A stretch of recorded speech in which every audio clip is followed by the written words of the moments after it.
Hello good morning everyone. Madhya Pradesh के daily current affairs में आज बात करेंगे 18 से लेके 19 नवंबर तक के सारे महत्वपूर्ण करंट अफेयर्स के बारे में।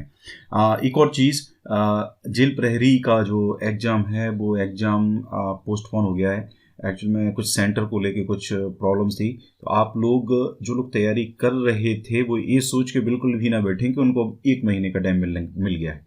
10 से 15 दिन के अंदर नई डेट्स जो हैं वो आ जाएंगी। हो सकता है नेक्स्ट वीक ही आ जाए, मतलब 7 से 10 दिन के अंदर आपकी डेट्स नई मिल जाएंगी। इसलिए इस सोच के बिल्कुल ना बैठे। हम आप ये मान के चलें कि ये आपको एक अच्छा खासा और टाइम मिल गया ताकि आपने जो चीज़ें छोड़ दी थी उनको एक बार फिर से पढ़ के रिवाइज़ कर लें, या जो कंटेंट पुराना था उसको रिवाइज़ कर लें।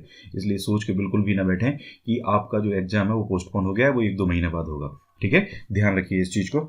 कल 2 प्रश्न हमने पूछे थे कि मध्य प्रदेश में पंचायती राज कब शुरू हुआ था। दूसरा प्रश्न था मध्य प्रदेश में अनाथ बच्चों हेतु बनाए गए अनाथालयों का निम्नलिखित में से क्या नाम है। तो ये 2 प्रश्न का जवाब जो है वो तन्मय बाघी ने दिया है। एक्चुअल में देखिए बहुत कम कमेंट्स आजकल अब आने लगे हैं। आप लोगों की कमेंट्स करें ज़्यादा से ज़्यादा, अदरवाइज फिर मैं इसको बंद कर दूंगा, या फिर एक अलग से एक वीडियो बनाऊंगा, एक क्विज़ का वीडियो बनाऊंगा जिसमें मैं ये सोच रहा हूँ कि 10 क्वेश्चंस डेली हम MPGK के उसमें कवर करें, और इन 10 क्वेश्चंस की डिटेल एक्सप्लेनेशन मैं आपसे लूँ, और उसके बाद फिर मुझे ऐसा लगता है कि शायद जो 10 क्वेश्चंस पड़ेगा उसका अच्छी खासी प्रिपरेशन हो जाएगी। तो देखिए 2 अक्टूबर 1985 को जो आपका पंचायती राज अधिनियम है वो हुआ था, और इसमें देखिए मध्य प्रदेश में 73वां संविधान संशोधन जो है 1992 का, उसको लागू करने के लिए 30 दिसंबर 1993 को मध्य प्रदेश पंचायती राज अधिनियम रखा गया था, जिसे 25 जनवरी 1994 को पारित किया गया था, और इसको 20 अगस्त 1994 को लागू किया गया था। इसके अनुसार पंचायती राज व्यवस्था के 3 स्तर हैं। त्रिस्तरीय पंचायती राज व्यवस्था है, और ये सभी तीनों स्तरों का जो कार्यकाल है वो 5 वर्ष का होता है। ठीक है, ध्यान रखिए। इसके अलावा जो पहला है ग्राम पंचायत, इसकी सदस्य संख्या न्यूनतम 10 व अधिकतम 20 हो सकती है। 1000 से अधिक आबादी वाले गांव में एक ग्राम पंचायत गठित की जाती है। वर्तमान में मध्य प्रदेश में ग्राम पंचायतों की संख्या 23,012 है। इसका जो मुखिया होता है वो सरपंच होता है। सरपंच, पंच, उप सरपंच और ग्राम सदस्य मतदाता होते हैं। दूसरा स्तर होता है जनपद पंचायत। इसकी सदस्य संख्या न्यूनतम 10 और अधिकतम 25 हो सकती है। ये सदस्य संख्या याद रखिए, 10 से 25 जनपद पंचायत की होती है। ठीक है, ग्राम पंचायत की 10 से 20 हो सकती है। ये इंपॉर्टेंट है, ये पूछा जाता है एग्जाम में। ठीक है, इसके अलावा ये आबादी पूछी जाती है कि 1000 से अधिक आबादी वाले गाँव में, ठीक है, ये पूछा जाता है, ध्यान रखिए। वर्तमान में अगर मध्य प्रदेश की बात करें तो 313 जनपद पंचायतें हैं, या मध्य स्तर है, जिसका गठन विकास खंड स्तर पर किया जाता है। 5000 से अधिक आबादी वाले विकास खंड में एक जनपद पंचायत का गठन किया जाता है। 5000 से अधिक आबादी वाले विकास खंड में इसके सदस्यों का जो चुनाव है वो प्रत्यक्ष रूप से जनता द्वारा, जबकि अध्यक्ष व उपाध्यक्ष का चुनाव अप्रत्यक्ष रूप से सदस्यों के द्वारा किया जाता है। तीसरा स्तर होता है जिला पंचायत का। इसकी सदस्य संख्या न्यूनतम 10 और अधिकतम 35 हो सकती है, 10 से 35। ठीक है, वर्तमान में 51 जिला पंचायतें हैं। 50,000 या अधिक आबादी वाले क्षेत्र में एक जिला पंचायत का गठन किया जाता है। सदस्य जनता द्वारा प्रत्यक्ष रूप से, अध्यक्ष उपाध्यक्ष का निर्वाचन सदस्यों द्वारा अप्रत्यक्ष रूप से इसका किया जाता है। तो बहुत अच्छी इंफॉर्मेशन इसमें दी गई। 26 जनवरी 2001 से ग्राम स्वरोजगार योजना लागू की गई थी। चुनाव संबंधी कार्यों के लिए 1 फरवरी 1994 को मध्य प्रदेश निर्वाचन आयोग का गठन किया गया, जो इन 3 स्तरों के चुनाव का कार्य करवाता है। मध्य प्रदेश निर्वाचन आयोग के जो प्रथम अध्यक्ष थे वो MB लोहानी थे। मध्य प्रदेश निर्वाचन आयोग के वर्तमान अध्यक्ष R परशुराम हैं। ठीक है, मध्य प्रदेश निर्वाचन आयोग के वर्तमान सचिव जो हैं वो सुनीता त्रिपाठी हैं। ये थोड़ा सा R परशुराम इसमें अभी फिलहाल मध्य प्रदेश निर्वाचन आयोग के वर्तमान अध्यक्ष नहीं है। ये कमेंट करके बताएं कि मध्य प्रदेश निर्वाचन आयोग के वर्तमान अध्यक्ष अभी कौन है। 73वां संविधान संशोधन लागू करने वाला मध्य प्रदेश प्रथम राज्य था। 1907 में सर्वप्रथम दतिया में नगर पालिका का गठन किया गया था। 1929 में इंदौर, ग्वालियर और नरसिंहगढ़ में पंचायतें स्थापित की गई थी। दूसरा जो प्रश्न है वो है मातृ कुटीर। ठीक है, इसका सही आंसर है अनाथ और निराश्रित बच्चों के लिए बाल संरक्षण आश्रम। ठीक है, इंदौर में संचालित किया जा रहा है। इस आश्रम में अनाथ व निराश्रित जो बच्चे होते हैं उनकी आवास, भोजन और शिक्षण प्रशिक्षण की व्यवस्था की जाती है। इसकी क्षमता 50 है। 13 वर्ष तक की आयु के जो बच्चे हैं उनको इसमें संस्था में रखा जाता है। ठीक है, तो ये मेन पॉइंट आपके इससे संबंधित हो जाएंगे। आज के लिए आपके प्रश्न है इत्रदार महल कहाँ स्थित है। दूसरा प्रश्न है अशरफी महल में स्थित मस्जिद किस नमूने पर बनी है, ठीक है, मतलब किस मस्जिद के नमूने पर बनाई गई है। ये दो प्रश्नों के जवाब आपको देना है। हमारा अगस्त तक का करंट अफेयर्स मध्य प्रदेश का है, अवेलेबल है। ये लेना चाहें आप पीडीएफ के फॉर्म में आपको ये मिल जाएगा, हार्ड कॉपी इसके अवेलेबल नहीं है। इसके अलावा मध्य प्रदेश सामान्य ज्ञान की 2500 प्लस एमसीक्यू आप ले सकते हैं। यहाँ से बहुत सारे प्रश्न आपको एज इट इज मिल जाएंगे, क्योंकि व्यापम जो है उसमें बहुत सारे प्रश्न को रिपीट करता है, ठीक है। इसके अलावा 6 मंथ का हमारा जो मध्य प्रदेश का करंट आउटलुक है वो भी आप ले सकते हैं। इसके अलावा नेक्स्ट 6 मंथ का जो एडिशन है वो हमारा जनवरी 2021 में इसका आएगा, जिसमें हम जुलाई से लेकर दिसंबर तक का सारा करंट अफेयर जो है 2020 का कवर करेंगे, ठीक है। इसके अलावा मंथली अगर आप लेना चाहें तो इसको आप मंथली ले सकते हैं, और भी बहुत सारा करंट चीज़ें अवेलेबल हैं वो अभी आप ले सकते हैं। ये व्हाट्सएप नंबर है, इस पर आप क्वेरी कर सकते हैं। चलिए स्टार्ट करते हैं। पहला प्रश्न है, मध्य प्रदेश के वरिष्ठ भाजपा नेता कैलाश सारंग का मुंबई के एक अस्पताल में निधन हो गया, उनसे संबंधित सत्य कथन का चयन करें। पहला है, वे 1990 से 1996 तक राज्यसभा के सदस्य रहे। तो ये बिल्कुल सही है, 1990 से लेकर 1996 तक राज्यसभा के सदस्य रहे थे। वे प्रधानमंत्री नरेंद्र मोदी पर एक किताब लिख चुके हैं, तो ये बात भी बिल्कुल सही है। नरेंद्र से नरेंद्र टाइटल जो है, इस टाइटल से इन्होंने एक नरेंद्र मोदी के ऊपर किताब लिखी है। वे चिकित्सा शिक्षा मंत्री विश्वास सारंग के पिता थे, तो ये बिल्कुल सही है। मध्य प्रदेश के कैबिनेट मिनिस्टर हैं विश्वास सारंग, उनके पिता हैं। उनका जन्म सीहोर में हुआ था, तो ये गलत है, ठीक है। इनका जो जन्म है वो हुआ था आपका रायसेन जिले में, ठीक है। और यहाँ ऑप्शंस के हिसाब से ए बी सी ये 3 आपके करेक्ट हैं, ठीक है। अब इनके बारे में हम थोड़ा सा डिटेल में डिस्कस कर लेते हैं। इनसे संबंधित प्रश्न आपसे एग्जाम में डेफिनेटली पूछा जाएगा। पूर्व राज्यसभा सांसद थे कैलाश सारंग का, मुंबई के अस्पताल में निधन हुआ है। वरिष्ठ भाजपा नेता, पूर्व मंत्री और नरेला विधायक विश्वास सारंग के पिता हैं। नरेला से विधायक हैं अभी हाल में विश्वास सारंग, मध्य प्रदेश में कैबिनेट मिनिस्टर हैं। कैलाश सारंग प्रधानमंत्री नरेंद्र मोदी पर नरेंद्र से नरेंद्र शीर्षक से किताब लिख चुके हैं। इसमें नरेंद्र मोदी के संघर्ष के दिनों से लेकर देश की सत्ता संभालने तक के सफर पर लिखा जा चुका है।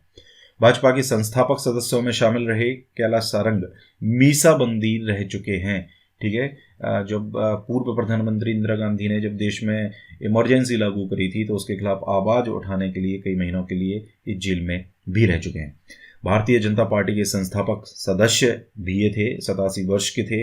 1990 से 96 तक राज्यसभा सदस्य भी ये रहे। जन्म हुआ था 2 जून 1944 को बरेली, ठीक है, रायसेन जिला का जो बरेली है वहां पर इनका जन्म हुआ था। तो ये हो जाएगी इनसे संबंधित पूरी जानकारी। अगला प्रश्न है, कौन सा राज्य गौ कैबिनेट का गठन करने वाला देश का पहला राज्य बनेगा। तो आप सबको ये पता चल ही गया होगा, मध्य प्रदेश जो है वो गौ कैबिनेट का गठन करने वाला देश का पहला राज्य बनेगा। अब इंपॉर्टेंट ये है कि इस गौ कैबिनेट में क्या क्या होगा। तो गौधन के संरक्षण और संवर्धन के लिए गौ कैबिनेट के गठन का निर्णय लिया गया है। देखिए, राजनीति अलग है यहाँ पे, चाहे कमलनाथ ने कुछ किया हो चाहे शिवराज ने कुछ किया हो, लेकिन current affair point of view से इंपॉर्टेंट ये है कि मध्य प्रदेश में गो कैबिनेट का गठन किया जा रहा है। ये देश का पहला राज्य बनेगा मध्य प्रदेश इस प्रकार की कैबिनेट का गठन करने वाला। इसमें very very very most important definitely आपसे यहाँ पे प्रश्न मिलेगा। जैसे मध्य प्रदेश में आपको पता है कृषि कैबिनेट भी बनाई गई थी, ठीक है, और पर्यटन कैबिनेट भी एक अलग बनाई है, ठीक है। मतलब इस तरीके से गो कैबिनेट बनेगी। इस कैबिनेट में पशुपालन विभाग, वन विभाग, पंचायत एवं ग्रामीण विकास विभाग, राजस्व विभाग, गृह और कृषि विभाग एवं किसान कल्याण विभाग को शामिल किया जाएगा। यानी एक अगर हम बात करें तो एक पशुपालन, दूसरा वन विभाग, तीसरा पंचायत और ग्रामीण विकास विभाग, चौथा आपका राजस्व विभाग, पांचवा गृह विभाग, छठवां कृषि विभाग। ये 6 टोटल विभाग जो है वो इसमें आप शामिल करे जाएंगे, ठीक है। तो ये ध्यान रखिए कि कुल कितने विभागों को इसमें शामिल किया जा रहा है, 6 विभागों को शामिल किया जा रहा है। और इस गो कैबिनेट की जो प्रथम बैठक है वो गोपाष्टमी के दिन 22 नवंबर को आगर मालवा में जो गौ अभयारण्य है, जो विश्व का पहला, भारत का पहला, मध्य प्रदेश का पहला गौ अभयारण्य है, ठीक है, वहां पर इसकी पहली बैठक की जाएगी। इसके में गौ कैबिनेट के गठन से पशुपालक, गौ सेवक, कृषक और खेतीहर श्रमिकों के आर्थिक कल्याण की संभावनाएं जो हैं वो बढ़ने वाली हैं। अगला प्रश्न है, हाल ही में किस जिले के मानपुर को स्मार्ट सिटी के रूप में विकसित करने की घोषणा की गई है। तो ये उमरिया जिले का मानपुर है जिसको स्मार्ट सिटी के रूप में विकसित करने की घोषणा अभी हाल ही में करी गई है आदिम जाति कल्याण मंत्री मीना सिंह के द्वारा। इन्होंने मानपुर को स्मार्ट सिटी घोषित करने का या स्मार्ट सिटी के रूप में विकसित करने की घोषणा अभी करी है और जल्द ही इसका प्रस्ताव बनाकर मंजूरी के लिए राज्य सरकार को भेजा जाएगा। ठीक है, अभी कुछ दिन पहले मैंने आपको बताया था कि सागर जिले का जो खुरई है उसको भी इसी तरीके से स्मार्ट सिटी के रूप में विकसित करने का, मिनी स्मार्ट सिटी के रूप में विकसित करने की घोषणा करी गई थी। आदिवासी बहुल क्षेत्र की बहुत बड़ी आबादी जो है वो मानपुर से जुड़ी हुई है। नगर के रूप में अगर ये विकसित होता है तो इसका लाभ आदिवासियों की एक बड़ी आबादी को मिलेगा। ठीक है, इनको वाकई में विकास की जरूरत है, ये बहुत पिछड़े हुए लोग हैं, इसलिए ऐसा करने से इनके लिए काफ़ी, जो सरकारें हैं, देश की पूरी सरकारें हैं, वो इनके लिए काफ़ी काम करती हैं। अगला प्रश्न है, किसकी अध्यक्षता में पर्यटन कैबिनेट का पुनर्गठन किया गया है? देखिए, पर्यटन कैबिनेट पहले बनाई जा चुकी थी लेकिन फिर से उसका पुनर्गठन करा गया है और ये करा गया है मुख्यमंत्री शिवराज सिंह चौहान की अध्यक्षता में। यहाँ पे देखिए कंफ्यूज ना हो, इस प्रकार के प्रश्न में जैसे पर्यटन मंत्री कौन है आपकी, उषा ठाकुर, पर्यटन संस्कृति मंत्री उषा ठाकुर है। तो कई बार क्या होता है, लोगों को लगता है पर्यटन कैबिनेट है तो इसकी जो अध्यक्ष हैं वो उषा ठाकुर ही होंगी। तो ये कुछ ऐसे पॉइंट्स रहते हैं, उनको आपको ध्यान रखना बहुत ज़्यादा जरूरी होता है। तो पूर्व में गठित पर्यटन मामलों के लिए मंत्री परिषद समिति यानी पर्यटन कैबिनेट, इसका पुनर्गठन किया गया है। अध्यक्ष होंगे मुख्यमंत्री शिवराज सिंह चौहान। इसके अलावा पर्यटन विभाग के जो प्रमुख सचिव हैं वो इस समिति के भार साधक सचिव होंगे। इसमें लोक निर्माण, कुटीर और ग्रामोद्योग मंत्री गोपाल भार्गव होंगे।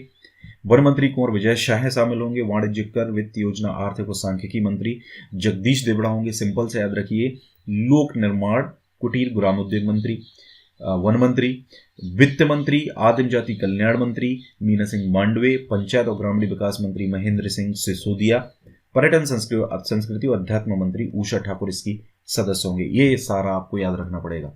मैं हमेशा आपसे कहता हूँ सदस्य याद रखने की जरूरत नहीं है, लेकिन ये कुछ इंपॉर्टेंट समितियां होती हैं, इनके सदस्य याद रखना आपको जरूरी कि इसमें कौन कौन शामिल है। ठीक है, और हमारी जो PDF आती है उसमें इस तरीके के जो क्वेश्चंस हैं वो मैं इंक्लूड भी करता हूँ ताकि उसमें आपको थोड़ा सा कन्फ्यूजन क्रिएट हो, ताकि आप उसको एक बार फिर से पढ़ने की कोशिश करें। अगला प्रश्न है, हाल ही में जैन मुनि आचार्य श्री ज्ञान सागर जी महाराज का निधन हो गया है। उनका जन्म प्रदेश के किस जिले में हुआ था? तो मध्य प्रदेश के मुरैना जिले से संबंधित थे। मुरैना जिले में इनका जन्म हुआ था और इनका भी हाल ही में निधन हो गया, देवलोक गमन हो गया है। प्रशांत मूर्ति आचार्य श्री 108 ज्ञान सागर जी महाराज श्रवण परंपरा के संवाहक और छाड़ी परंपरा के षष्ठ पट्टाचार्य थे। इनका जन्म मध्य प्रदेश के मुरैना जिले में हुआ था। उन्होंने देश भर में पद विहार कर धर्म की प्रभावना की। अभी लास्ट ईयर 2019 में मैंने आपको बताया था जैन मुनि तरुण सागर जी जो थे उनका भी देवलोक गमन हो गया था। उनका संबंध मध्य प्रदेश के खंडवा जिले से था। और ये प्रश्न आपका आई थिंक मुझे याद है जहां तक जेल प्रहरी का ही एग्जाम था, उस जेल प्रहरी के एग्जाम में या ग्रुप 4 के एग्जाम में ये प्रश्न पूछा गया था। 2 कोई एग्जाम थे जिनमें शायद ये प्रश्न इंक्लूड किया गया था, तो मैंने ये पढ़ाया था आपको। ठीक है, तो ये पूरा है आपका 2018 या 19 में उनका निधन हुआ था। इस तरीके के प्रश्न जो है वो व्यापम पूछ लेता है, तो इसके लिए आपको मेंटली तैयार रहना पड़ेगा। ठीक है गाइस, तो ये पूरा था हमारा आज का करंट अफेयर का वीडियो। अच्छा लगा है लाइक करिए, ज़्यादा से ज़्यादा शेयर करिए, लोगों को कमेंट करिए ज़्यादा से ज़्यादा। Thank you very much.